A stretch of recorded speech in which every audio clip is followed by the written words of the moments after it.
दरम्यान भाजप सत्तेचा दुरुपयोग करत असल्याचा आरोप संजय राऊतांनी केलाय।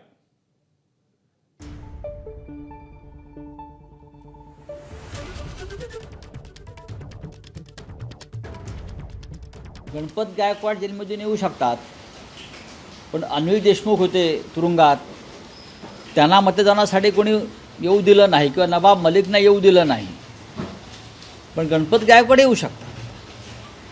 यालाच म्हणतात सत्तेचा वापर किंवा गैरवापर। गणपत गायकवाड मनाने मग कोणासोबत आहे ते आता मी कसं काय सांगणार, ते मी सांगू शकत नाही। शिवसेना शिंदे गटातले आमदार शहाजी बापू पाटील आणि प्रकाश सुर्वे विधान परिषद निवडणुकीच्या मतदानासाठी विधान भवनात पोहोचलेत।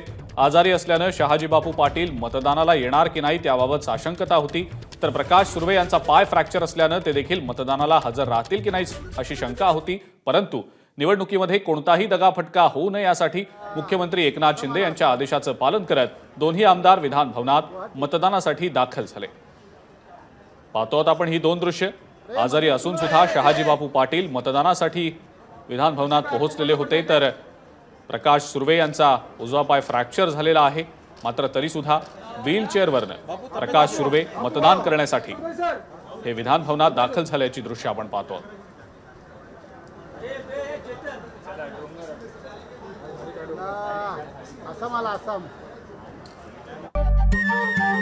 नमस्कार। मन शुद्ध तुझं ही वेगळ्याच प्रकारची मालिका तुम्हा सगळ्यांना खूप आवडली होती। याचा दुसरा सीझन कधी येणार अशी विचारणा झाली। प्रतीक्षा संपली आहे मित्रांनो, येतोय मन शुद्ध तुझचा दुसरा सीझन। होई मन शुद्ध